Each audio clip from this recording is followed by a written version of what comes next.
लोग आए हैं, इधर आए थे, मतलब तो सरकारें तो रोक दी थी, प्रशासन की तरफ से तो रोक लगा दी गई थी कि स्कूलों में अब नहीं होंगे क्वारंटाइन, होम क्वारंटाइन होंगे। ऐसा मेरे ऊपर इतना प्रेशर पड़ा ऊपर से कि रोको रोको रोको, तो फिर हम लोगों ने आदेश करवाया। ये प्रेशर कहाँ से दिया है प्रशासन? गाँव वाले इतना परेशान कर दिए, तो हम लोगों ने प्रशासन से, मतलब गांव के जो विपक्षी होते हैं, विपक्षी, तो वीडियो साहब, वीडियो पंचायत साहब से आदेश करवाया गया कि तो रोका गया। हाँ, स्कूल में ही रुके। स्कूल में ही रुके, तो वो लोग 14 दिन स्कूल में रुके थे, 15 लोग। तो इसके जो खर्चे आते थे वित्तीय, वो कहाँ से किस तरीके से मैनेज किए हुए?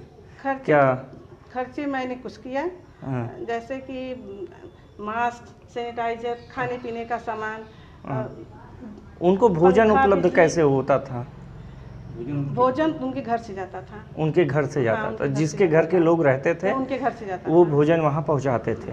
भोजन की व्यवस्था घर वालों की थी, केवल वहाँ रुकने का प्रबंध आप लोगों ने किया? रुकने का, नाश्ता, जैसे जितना मेरे बस का था उतना, मतलब अपने पास मैंने किया, मुझे कोई आदेश नहीं था ऊपर से। कोई आदेश ना होने की वजह, खाली विपक्षों के दबाव में आपको वहाँ रुकना चाहिए, रुकना, वहाँ क्यों नहीं रोक रहे हैं, क्यों नहीं? तो प्रशासन ने इसमें आपका सहयोग नहीं किया?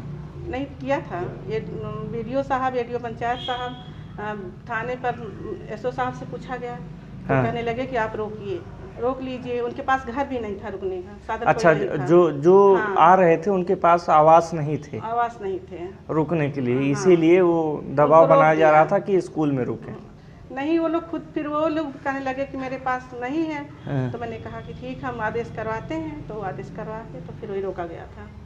कितने मजदूर आए हैं लगभग? मेरे यहाँ 144 आए हैं। 144 टोटल? हाँ, 144 का इसमें से कुछ आ जाए हैं, 2 लोग आ जाए।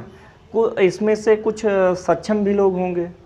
हाँ, कुछ लोग सक्षम, जो आर्थिक स्थिति उनकी बहुत ठीक होगी। हाँ, बहुत ठीक, किसी की भी नहीं है, लेकिन है, मतलब है। हाँ। तो मनरेगा जॉब कार्ड कितने लगभग बनाए गए हैं जो बाहर से आए हैं? हमको लग रहा है कि 10-15 बना है। 10-15, लगभग 10-15 लोगों का बना है। और उनको काम भी दिया गया, और पहले से बना था। इस समय मौजूदा वक्त में मनरेगा चल रहा है कि नहीं चल रहा है? नहीं, इस समय नहीं चल रहा है, लेकिन तो जब वो लोग आए हैं तो मतलब कि 2 तालाबों की खुदाई करवाई गई है, जिसमें कि प्रतिदिन 180-90 अब तो बरसात आने वाली होगी, बरसात का मौसम चल रहा है, बरसातें हो रही हैं, तो मनरेगा का कैसे काम चलेगा? वृक्षारोपण होगा। हाँ, और जो ऐसा काम होगा सब होगा। हाँ, जो शासन का निर्देश आएगा वही होगा। जो शासन का निर्देश आएगा। तो ये दोनों, मतलब वृक्षारोपण के अलावा कोई काम हो, खुदाई, मतलब खड़ंजे की पटाई, चकरोट की पटाई, ये सब सारे काम तो खदान वाले तो बंद हो जाएंगे? हाँ, चकरोट पटवाया गया है, 300 मीटर चकरोट पटवाया गया है, प्लस खेत समतलीकरण कराया गया है। मनरेगा में टोटल मजदूरों की संख्या क्या है? Total 315 job card 315। इनको रोजगार उपलब्ध कैसे? 300 मजदूरों को एक साथ ही लगा दिया जाता है कि शिफ्ट वाइज में लगाए? शिफ्ट वाइज लगाते हैं। कितने मजदूरों का लगाया जाता है? जैसे भैया इसमें तो जब आए हैं प्रवासी, तो जिस हिसाब से मतलब वो होते हैं, जाते हैं, रहता है काम, उस हिसाब से लगाया जाता है शिफ्ट वाइज मतलब। तो कितने बहुत लोगों को लगाया गया था जब आए हैं। तब तो समझिए कि तालाब, चारागाह का वो बनवाया गया है, बंधा, तो उसमें, और 2 तालाब खुदाई हुई है बड़े बड़े से, तो बहुत लोगों को लगाया गया। 170-80 आदमी काम करते थे, सबको लगा दिया गया। जो प्रवासी बहुत आए हैं उनको भी लगाया गया था। उनको भी लगाया गया 14 दिन के बाद, क्वारंटाइन के बाद उनको भी लगाया गया है। उनको भी लगा दिया गया। और राशन कार्ड को लेके क्या व्यवस्था रही है? कुछ लोग जो प्रवासी मजदूर आए थे, कोई उनके पास राशन कार्ड नहीं थे शुरुआत में, वो सरकार का आदेश बाद में आया कि हाँ, जो राशन कार्ड नहीं है उनको भी राशन मिलना चाहिए। उसके पहले कैसे व्यवस्था चल रही थी? उसके पहले भी करीब क्या उनको राशन मिल गया था कि नहीं मिलता? नहीं, करीब सबको राशन मिलता है, और मिल गया था। मतलब कि जिसके पास नहीं था, इसी बीच कार्ड भी बनवाया गया है। कार्ड के लिए अप्लाई किया गया? अच्छा, कुछ होता है कि कुछ जगह ये भी सुनने को मिलता है कि राशन कार्ड होने के बावजूद ऑनलाइन कराने के बाद कोटेदार राशन नहीं देते हैं। ऐसे गांव में आपके केस आए हैं? नहीं, मेरे यहाँ कुछ नहीं, ऐसा कुछ नहीं है। ऐसा कुछ नहीं? हाँ नहीं, हम लोग घटतौली के लेके आपके पास शिकायत आती है? नहीं, कुछ नहीं, ये सब नहीं है मेरे यहाँ। कोटेदार घटतौली राशन पर्याप्त देते हैं? नहीं, पहले 1-2 बार आके लोग शिकायत किए तो हम लोगों ने उसको डांटा। हमने कहा कि 1 ग्राम भी कम मत देना।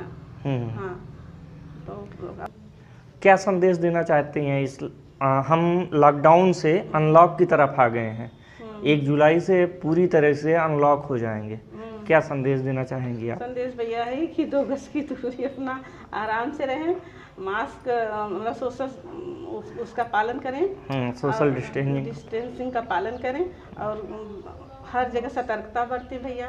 यही सब कहेंगे और क्या। अपनी ग्राम सभा को लेके कितने मतलब एक्टिव हैं आप अपनी ग्राम सभा को लेके? भैया अपने समस्तीपुर में वो बहुत एक्टिव हूँ। हाँ, आपकी ग्राम सभा में ये सारे नियम फॉलो किए जा रहे हैं? हाँ, करीब करीब सभी लोग कर रहे हैं। और जो नहीं करते होंगे उनके लिए? हाँ भैया, जैसे बहुत लोग हैं ज़बरदस्ती, मैं सबके पास जाती थी, मैं खुद जाती थी। भैया आए हैं तो जाके बताऊं कि क्वारंटाइन भैया रहना, और कुछ लोगों के यहाँ तो जाके खुद ही, जब होम क्वारंटाइन बोला गया तो मैं उनके घर खुद ही गई, और मतलब उनका सामान हटवा के उनके घर वालों से सब कुछ किया। मैंने कहा यहाँ रहना तुम, भैया सामान भिजवाया, और उनको मास्क भिजवाया, सैनिटाइजर भिजवाया। लेकिन जानते नहीं हैं सब लोग, मतलब कि इतना करने के बावजूद भी नियमों का पालन नहीं करते हैं। बहुत लोग नहीं करते हैं और बहुत लोग करते हैं। ठीक, बहुत लोग किए, ऐसी बात नहीं है कि नहीं किए, बहुत लोग किए हैं। ठीक, बहुत बहुत धन्यवाद आपका। ये थी हमारे साथ ग्राम सभा कनकपुर की प्रधान जी, और इन्होंने बेबाकी से अपने ग्राम सभा के बारे में पूरी जानकारी दी, क्या है क्या नहीं है। धन्यवाद।